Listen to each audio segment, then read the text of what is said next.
नमस्कार दोस्तों, कैसे हो सभी लोग। आप सभी का स्वागत है आपके अपने YouTube चैनल बचिन मैथ्स पर। चलिए स्टार्ट करते हैं आज का लेक्चर। पहले मैं आपको बता दूं कि एक पार्ट हो चुका है बच्चों, उसे भी देख लें आप। पार्ट 1 में मैंने बताया था क्रॉस प्रोडक्ट मेथड, ठीक है, तिरछी गुणा विधि कहाँ प्रयोग करनी है। सबसे पहले मैंने इसे अनुपात में पढ़ाया, आपको अनुपात के कुछ बेसिक क्वेश्चन कराए जिनमें इसका प्रयोग किया जाता है। तो इस विधि ने आपको एक्स से आपकी जान बचा ली, एक्स नहीं मानना अब उसमें, ठीक है। अब देखो कैसे इसे आय खर्च व बचत में यूज करते हैं, इनकम एक्सपेंडिचर एंड सेविंग्स, और साथ साथ कुछ सवाल आयु संबंधी भी करेंगे, एज रिलेटेड। चलिए स्टार्ट करते हैं। पहला question, the income of A and B are in the ratio 3:5। सबसे पहले आप मुझे बताओ आय खर्च बचत के बारे में आप क्या जानते हो। आपको पता है इनकम बराबर होता है एक्सपेंडिचर प्लस सेविंग के, आय बराबर होती है बच्चों खर्च प्लस बचत के। यानी कि किसी आदमी ने कितना खर्चा किया और कितना बचाया, अगर आप उसे जोड़ दो तो उस व्यक्ति की आय निकल के आ जाएगी, इनकम, ठीक है। अब ध्यान से सुनो, अगर मैं आय में से खर्च को हटाता हूं तो बचत बचेगी, या मैं ऐसे कह दूं उस व्यक्ति की आय में से आप बचत हटा दो तो खर्च निकल के आ जाएगा। तो इनकम एक्सपेंडिचर और सेविंग पे कुछ रेशियो के सवाल बनते हैं और कुछ वैल्यू दे देता है। जैसे पहचानते हैं क्या सवाल है। The income of A and B are in the ratio 3:5। आपको इनकम का रेशियो दे दिया गया है आय का 3:5। और फिर आपसे कहा गया है तथा इनके खर्चों का अनुपात एक्सपेंसेस का 1:5 है, यानी खर्च का अनुपात दिया गया है 1:5।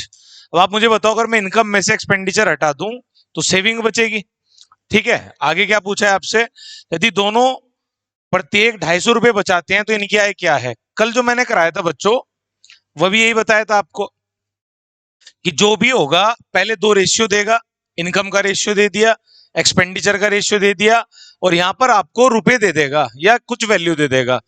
क्या मतलब है इसका, हम इनकम में से एक्सपेंडिचर घटा रहे हैं, यानी कि मैं कहूं 3:5 है और कितना कितना बोला गया है 250 रुपए बचाते हैं, यानी कि इसमें से भी 250 रुपए हटा रहा है, इसमें से भी।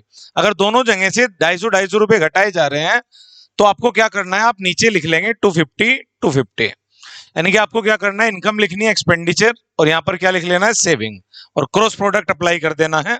क्या बताया था मैंने, ऊपर वालों की तिरछी गुना करनी है, तिरछी गुना के बाद उनका अंतर करना है, 3×5 15 और 5×1 5। तो 15 में से 5 हटाओगे कितना बचेगा मेरे भाई, 10। तो आपको ऊपर क्रॉस प्रोडक्ट और उनका डिफरेंस करना है, 10 आया, नीचे भी करना है। तो आपको 250 की गुणा 5 में करनी है और 250 गुणा 1 में। तो मैंने डायरेक्ट बताया था कि अगर यहां पर सेम वैल्यू हो तो आप इस सेम वैल्यू को लिख लो पहले 250, और फिर इसमें डायरेक्ट गुणा कर दो ऊपर जो लिख रहा इनके अंतर की, 5 और 1 का अंतर कितना है, 4 की गुणा लगा दो तो कितना आ जाएगा मेरे भाई, 1000। ठीक है। इस पैटर्न पे बच्चों इस साल सीजीएल मेंस 2023 में भी सवाल पूछे गए हैं और पहले भी, मतलब हर एग्जाम में आता है लगभग ये पैटर्न, इसको ध्यान से पढ़ लो। तो आपने कहा आगे क्या करना है, तो आपको ऊपर वालों की डिफरेंस का कंपैरिजन नीचे वालों की तिरछी गुणा के साथ करना है। तो 10 का मान कितना है आपका, 1000। तो यहां से आप ऐसे पढ़ोगे कि 10 की वैल्यू आपने निकाली 1000, तो 1 की वैल्यू हो गई 100 मेरे भाई। पूछा क्या है आपसे, दोनों की आय क्या है। जो भी आप 1 यूनिट का मान निकालते हो उसकी गुणा आपको ऊपर लगा देनी है यहाँ पे इनकम वाले रेशियो में। तो आपका आ जाएगा 1 से 3 में गुणा करोगे तो मतलब 100 की वैल्यू 3 में तो 300, और 5 में करोगे तो 500, यानी कि पहले व्यक्ति की जो आय है वो 300 है, इनकम 300 है, और दूसरे व्यक्ति की आय 500 है, 500 है। देखो ऑप्शन में है क्या, चलिए आपका सी ऑप्शन आ गया, स्क्रीनशॉट ले लो। अगले क्वेश्चन की तरफ बढ़ते हैं बच्चों। चलिए दोस्तों नेक्स्ट क्वेश्चन है, पढ़ते हैं अगला क्वेश्चन क्या है। बिल्कुल कल की तरह ही करना है बच्चों, बस मेथड वही है, समझ में आ रही होगी बात, बस सीखना ही है किस तरह क्वेश्चनों में लग सकता है। क्वेश्चन है आपका, income of A and B are in the ratio 5:3। अभी मैंने बताया आई इक्वल्स टू होता है, आय किसके बराबर होता है मेरे भाई, खर्च प्लस बचत, यानी कि आप कह सकते हो इनकम किसके बराबर होती है, एक्सपेंडिचर प्लस सेविंग।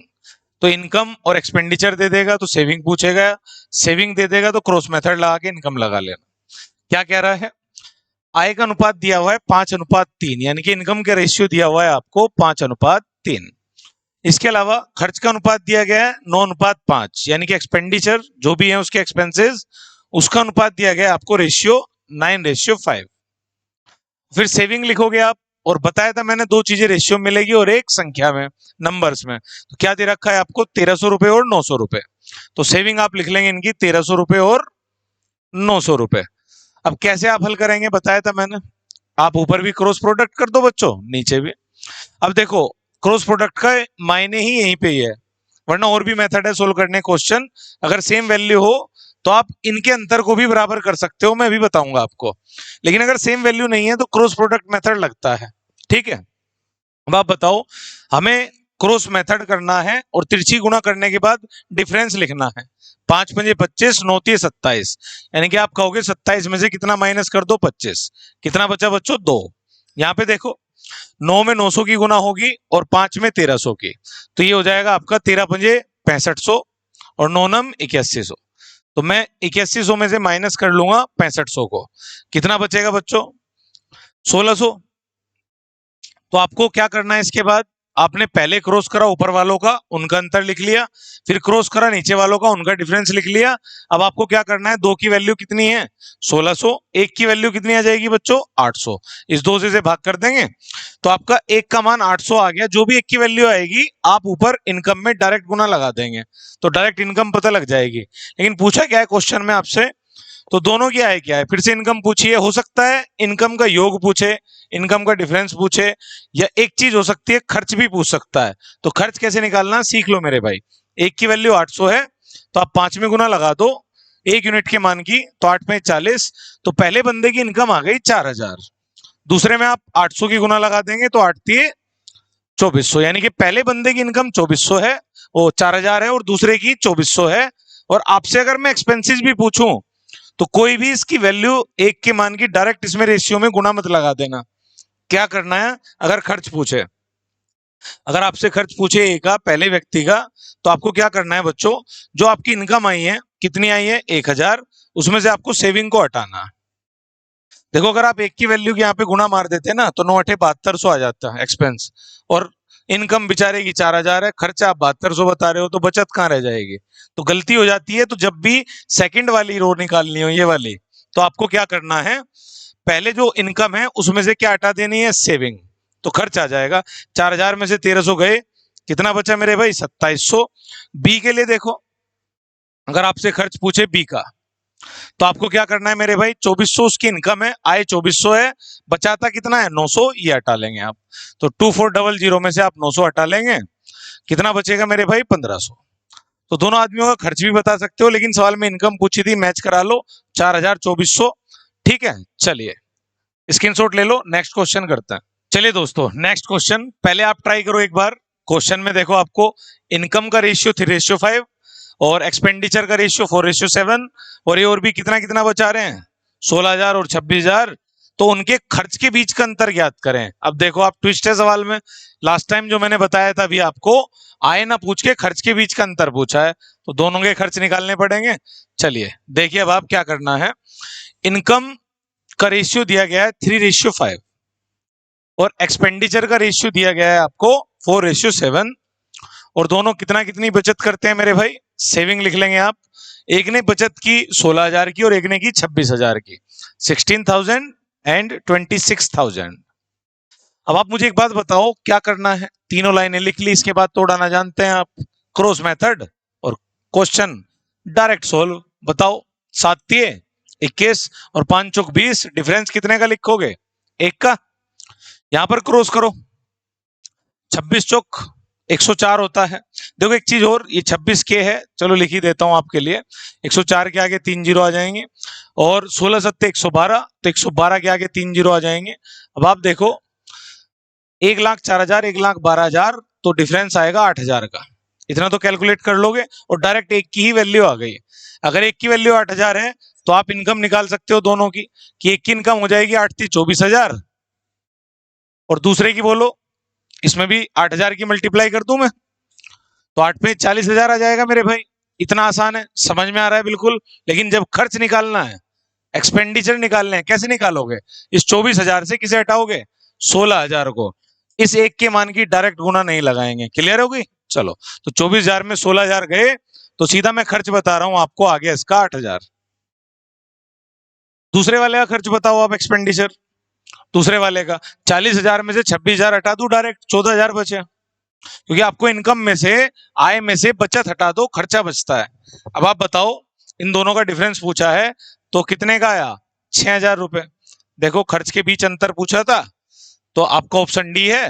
क्लियर है? चलिए स्क्रीनशॉट ले लो, आगे बढ़ते हैं। चलिए दोस्तों नेक्स्ट क्वेश्चन स्टार्ट करते हैं। पढ़िए क्वेश्चन। देखो अब क्या है, क्वेश्चन वही है, सब रेशियो दिए हुए हैं, लेकिन थोड़ी सी भाषा बदल दी गई है। पढ़ो। इनकम का रेशियो दिया गया है 2:1 और दो आदमी है पी और क्यू। इनकम का रेशियो, आय का अनुपात लिख लिया मैंने 2:1। फिर आपको खर्च का दे रखा है 5:3। एक्सपेंडिचर का रेशियो है 5:3। आगे क्या दिया है? यदि पी और क्यू कुल बचत कितने रुपए, 5,000 रुपए हो प्रत्येक की, मासिक आय क्या होगी? पी और क्यू की कुल बचत दी हुई है और एक रेशियो और दिया हुआ है 4:1। आप मुझे बताओ, ये दोनों सेविंग करते हैं किसमें? 4:1 में। बचत करते हैं 4:1 में। और हमें यहाँ पे अनुपात नहीं रखना, हमें रखनी है वैल्यूज। उसके लिए एक भाषा दे रखी है कि टोटल कितनी बचत करते हैं दोनों? 5,000। और ये आपको पता होगा कि अगर दोनों 5,000 रुपए सेविंग कर रहे हैं, बचा रहे हैं, तो आप 4:1 में कैसे बांटोगे? इतना बेसिक तो आता होगा। कैसे बांटते हैं बच्चों? 4 और 1 5। टोटल दोनों की बचत 5 है और दे कितनी रखी है? 5,000। फिर से एक की वैल्यू निकाल ली, तो एक की वैल्यू कितनी आ गई मेरी भाई? 1,000। तो 5 की वैल्यू 5,000, एक की वैल्यू 1,000, तो आप कहोगे इसकी सेविंग है 4,000 और इसकी सेविंग है 1,000। तो सबसे पहले मैंने बचत को रुपयों में बना लिया कि इसकी 4,000 है, इसकी 1,000 है, ताकि मैं आगे क्रॉस प्रोडक्ट मेथड लगा सकूं। मैंने यहाँ 4,000 लिख लिया और यहाँ 1,000।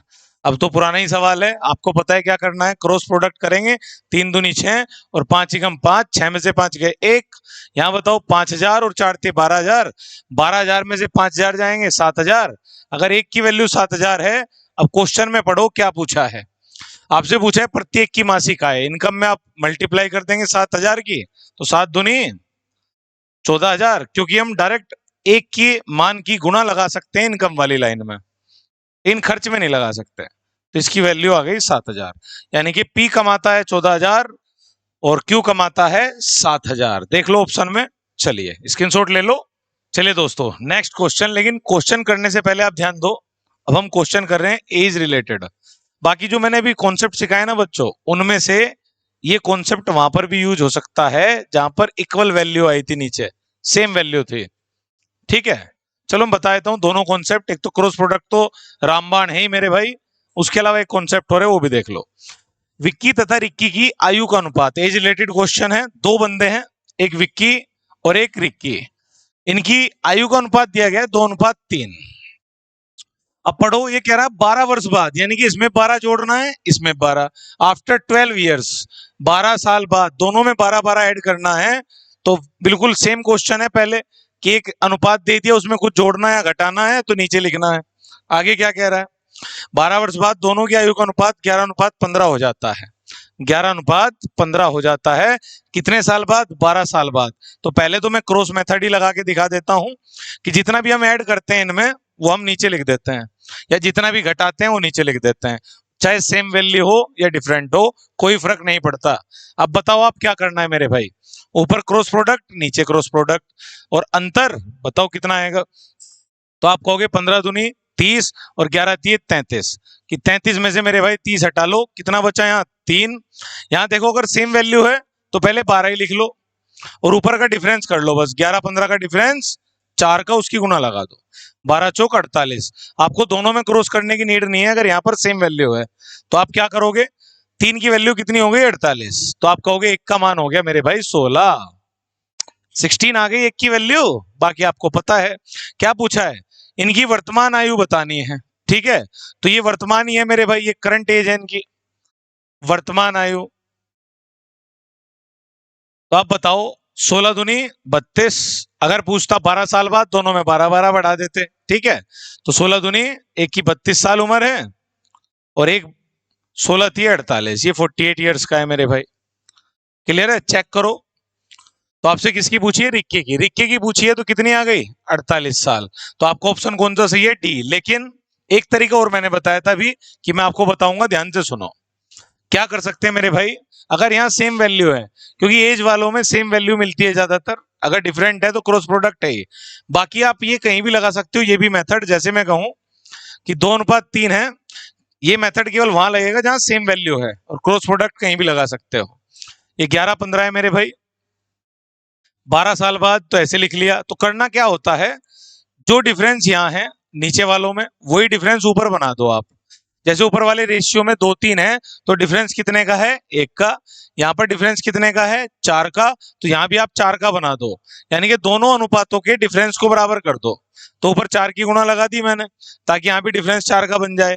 तो 4 एकम, 4 दूनी 8 और 4 तिये 12। आपको पता होगा अनुपात में गुणा दोनों में लगती है, तो दोनों में गुणा कर दी मैंने। यहाँ तो ऑलरेडी पहले से ही डिफरेंस 4 का है। अब आपको देखो पढ़ने में क्या आएगा, ध्यान से देखो कि 8 से एक चीज 11 हुई, एक चीज 12 से 15 हुई, तो दोनों में कितना बढ़ा, 3। आई क्या बात समझ में? इससे क्या फायदा होता है कि आमने सामने जो आप डिफरेंस करोगे वो बराबर हो जाता है, कि यहाँ पे 4 का डिफरेंस, यहाँ पे 1 का, तो ऊपर 4 की गुणा लगा दी, तो आपने अनुपात को चेंज कर लिया। अब क्या हुआ देखो, पहले क्या हो रहा था, यहाँ से डिफरेंस 9 का था, यहाँ पे 12 का था, तो आप कंपैरिजन ना कर पाते, तुलना ना कर पाते, तो आपने डिफरेंस सेम कर लिया। तो आपने करा यहाँ भी 3 का, यहाँ भी 3 का, तो दोनों तरफ 3 बढ़ रहे हैं, लेकिन सवाल में कितने बढ़ रहे हैं, 12। दोनों में 12-12 साल बढ़ाए जा रहे हैं। तो 3 चौक 12, 1 की वैल्यू कितनी आ गई, 4। अगर 1 की वैल्यू 4 है तो आप बताओ, 8 चौक 32 और 12 चौक 48। आपसे रिक्की की एज पूछी है, तो ये वाली कौन सी आ जाएगी, 48 ईयर्स। ऐसे भी कर सकते हो, लेकिन बच्चों फिर कह रहा हूं, अगर ये वैल्यू अलग अलग दे दी, ये काम नहीं आएगा। क्लियर है, स्क्रीनशॉट ले लो। चलिए दोस्तों, अगला क्वेश्चन देखो। दो व्यक्तियों की आय का अनुपात, the ages of 2 persons are in the ratio 5:7। तो आपको अनुपात दिया गया है कि दो व्यक्ति हैं, उनकी आयु का अनुपात 5:7 है। 18 वर्ष पहले, अब ध्यान से सुनना बच्चों, 18 वर्ष पहले का मतलब इसकी भी 18 साल उम्र घटेगी और इसकी भी 18 साल घटेगी। दोनों में से इस बार 18-18 घटाना, और मैंने बताया था कि चाहे प्लस करना हो चाहे माइनस करना हो, हम पे कोई फर्क नहीं पड़ता। ठीक है, तो मैंने नीचे लिख लिया मेरे भाई कि इसकी भी उम्र 18 साल पहले की बतानी है और इसकी भी 18 साल पहले। क्या रेशियो हो जाएगा देखो, तो 18 साल पहले उनकी उम्र का अनुपात 8:13 है। ये क्या है, 8:13। तो ये वाली आपकी वर्तमान कहलाएगी और ये कहलाएगी 18 साल पहले का रेशियो। ठीक है, पूछा क्या है, वर्तमान में उनकी उम्र क्या है। सिंपल क्वेश्चन है, चाहे बाद में बोल ले चाहे पहले, आपको तो यहां लिखना है नीचे लाके, कितने साल पहले कह रहा, कितने साल बाद में कह रहा है। बताओ, क्रॉस प्रोडक्ट लगा दें। 13×5 65, 7×8 56, तो 65 में से बच्चों 56 घटाओगे 9 बचेंगे। यहां बताओ, 18 दोनों जगह तो कॉमन ले ले मेरे भाई 18 को, और 13 में से 8 आप डिफरेंस करेंगे इन दोनों का, तो कितना आएगा, 5। तो 18×5 90, तो 9 की वैल्यू 90 आ गई, तो 1 की वैल्यू 10 आ गई भाई। 1 की वैल्यू 10 है, वर्तमान एज कितनी कितनी आ जाएगी, क्या पूछा है देखो एक बार क्वेश्चन में, दोनों की वर्तमान उम्र, एक की आ जाएगी 50 वर्ष और एक की 7×2 70 वर्ष। तो आपने क्या सीखा, चाहे वो साल बाद के दे दे चाहे साल पहले के, अपना काम वही है, पहला अनुपात ऊपर दूसरा अनुपात नीचे, और फिर जितना भी कह रहा है 18 साल 20 साल पहले या बाद लिख देना है। क्रॉस प्रोडक्ट 1 यूनिट का मान निकालो, ऊपर गुणा मारो, आंसर ले लो। इसलिए दोस्तों नेक्स्ट क्वेश्चन देखेंगे, ये अगली वैरायटी है। देखो मैं सब तरह का एक क्वेश्चन करा रहा हूं बच्चों, बस सीखना है आपको और सिखा मैं दूंगा, ये गारंटी है। पढ़ो, 6 साल पहले कमल एवं सुरेश की उम्र का अनुपात, मतलब दो बंदे हैं, तो 6 years ago the ratio of the ages of Kamal and Suresh was 6:5। तो 6 साल पहले कह रहा, तो आप क्या करेंगे, एक लाइन बना लेंगे मेरे भाई कि यहां से 6 वर्ष पहले की बात हो रही है, क्योंकि आगे इसमें एक चीज और दे रखी है कि जबकि 4 वर्ष बाद, तो इसको कैसे पढ़ना है कि आफ्टर 4 years। तो कहां से पढ़ोगे आप, एक कंडीशन बना ली हमने प्रेजेंट की, वर्तमान की। अब इसके 6 साल पहले 6 years ago और फिर 4 साल बाद, तो ऐसे चलना है आपको। 6 साल पहले ऊपर लिख लेंगे और 4 साल बाद नीचे लिख लेंगे। दोनों रेशियो दे रखे हैं कि 6 साल पहले का रेशियो है 6:5 का। कौन कौन आदमी है मेरे भाई, ये कमल और सुरेश, कमल और सुरेश। और 4 साल बाद का रेशियो दे रखा है आपको 11 और 10, वर्तमान में पूछा है। अब ध्यान से सुनेंगे, वर्तमान में भी किसकी उम्र पूछी है, सुरेश की। अब ध्यान दो, ऐसे सवालों कैसे करना है ये भी क्रॉस प्रोडक्ट के, पहले आप बस डिफरेंस समझ लो कि पहले रेशियो था 6:5 का, आज रेशियो है 11:10 का, 2 रेशियो तो मिल गए।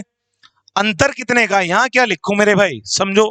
6 साल पहले 4 साल बाद, 6 साल पहले 4 साल बाद, टोटल 10 हो गया, 6 4 10। तो आपको लिखना है यहाँ पर 10, यहाँ भी 10, यानी कि डिफरेंस हो गया 10 साल का। क्लियर है? बाकी क्रॉस प्रोडक्ट उड़ाओ पहले, बताओ क्या करना है। 6 दाई 60 और 11 पंजे 55, 60 में से कितना हटा लेंगे मेरे भाई, 55, कितना बचा 5, यहाँ बोलो। 10 तो सेम है और ऊपर डिफरेंस 1 का है, 10 ही कम 10, तो 5 से 10 डबल हो रहा है, तो 1 की वैल्यू 2 आ गई। तो सबसे पहले आप 6 साल पहले की उम्र निकाल लो दोनों की, 6 दूनी 12 और यहाँ आ गई 5 दूनी 10, तो 1 की उम्र आ गई 12 वर्ष, 1 की आ गई 10 वर्ष। लेकिन सवाल में हमसे वर्तमान उम्र पूछी है, तो वर्तमान का मतलब मुझे यहाँ आना है, यहाँ से शुरू किया था ना मेरे भाई। अब आप बताओ मुझे, 6 साल पहले ये 12 साल का है, तो आज कितने का होगा। 6 साल बढ़ा दोगे आप, 6 साल पहले मैं 12 साल का था, तो आज 18 का हो जाऊंगा। तो आपको क्या करना, जितना भी यहाँ लिख रहा है इस मान में, यहाँ भी 6 प्लस कर देंगे और यहाँ भी, तो इनकी वर्तमान उम्र निकल जाएगी। 12 और 6 18 और 10 और 6 16। क्लियर है? देख लो ऑप्शन में किसकी पूछी है, सुरेश, तो 16 वर्ष, ए ऑप्शन। क्लियर है? चलिए स्क्रीनशॉट ले लो। चलिए दोस्तों, इस क्वेश्चन का आंसर आप कमेंट बॉक्स में देंगे, ठीक है? सेम क्वेश्चन है जो अभी कराया है। चलिए दोस्तों, अगला क्वेश्चन पढ़िए आप। The ratio of ages of A and B 8 years एगो। एक और उसी टाइप पे करा देता हूं, बस भाषा बदलती है। देखो, 8 साल पहले ए और बी की आयु का अनुपात था 2:3, तो ए और बी है, इनकी आयु का अनुपात 8 साल पहले का बताया हुआ है हमें, तो पहले लिख लिया मैंने। बताया था वर्तमान प्रेजेंट लिख लिया करो, एक लिख लिया। और रेशियो कितना है, 2:3, 8 साल पहले का। आगे क्या कह रहा है, इनकी आयु का अनुपात 5:7, 4 वर्ष पहले। अब इसको समझो बच्चों, यहां से आप थोड़ा बड़ा बना लो इसको, यहां वर्तमान मान लेते हैं, तो ये 8 वर्ष पहले है, फिर 4 वर्ष पहले कह रहा है, तो मैं चला गया ऊपर 4 वर्ष पहले। और क्या रेशियो दिया गया है मेरे भाई, 4 वर्ष पहले का रेशियो दिया गया है आपका 5:7। और इसने कहा है कि इस कंडीशन के 8 साल बाद की बात बताओ आप मुझे, कि 8 साल बाद उनकी आयु का अनुपात क्या होगा। 8 वर्ष बाद की बात पूछी है। अब आप लोग मुझे बताओ, पहले तो इस कंडीशन तक पहुंचेंगे, यहां तक, फिर 8 ऐड करेंगे। पहले तो यहां बताओ आप, यहां मैं क्या लिखूं, यहां क्या लिखना है, 8 साल पहले और फिर 4 साल पहले। हमें तो गैप लेना है, यहां अंतर लिखा करें, कितने का गैप है, 8 साल पहले 4 साल पहले, तो 8 में से 4 माइनस कर दो, 4 साल पहले, तो इन दोनों में गैप 4 साल का ही रहा बस। तो यहां भी आप 4 लिख देंगे और यहां भी 4। जो भी वैल्यू यहां आएगी, पहले उसमें 8 ऐड करोगे तो प्रेजेंट में आ जाएंगे, वर्तमान में आ जाएंगे, फिर उसमें 8 ऐड करोगे, आंसर आ जाएगा। क्रॉस प्रोडक्ट लगा दो, बताओ कितना आया। 2 से गुणा करेंगे, 7 की 2 सते 14 और 5 थे 15, डिफरेंस 1 का, 4 कॉमन है, मैं जल्दी कर रहा थोड़ा सा बच्चों। 5 से 7 2, 4 दूनी 8, 1 की वैल्यू कितनी हो गई 8, गुणा लगा देंगे तो 8 दूनी 16, 8 तिये 24। ये तो काम सब क्वेश्चंस में करना ही है हमें। अब ऊपर एज कितनी आ गई 16 और 24 की, कब की बात है यहाँ से, 8 साल पहले की। पहले 8 8 ऐड करो दोनों में, तो इसमें भी 8 ऐड करो, तो मैं यहाँ जाऊंगा, 16 और 8 कितना आ जाएगा 24, इसमें भी 8 ऐड करो, तो 24 और 8 32। या आप चाहो तो समझ पाए हो तो डायरेक्ट 8 ये और 8 ये 16 16 ही बढ़ा दो दोनों में, तो 8 और ऐड कर दो। 8 साल बाद ये हो जाएगा 24 8 32 का, और ये हो जाएगा 32 और 8 40। किसकी उम्र पूछी है मेरे भाई, 8 साल बाद उनकी उम्र का अनुपात पूछा है, तो अनुपात का मतलब रेशियो निकाल लेंगे हम। काटो, 8 चौक 32, 8 पंजे 40, 4:5 है ऑप्शन में।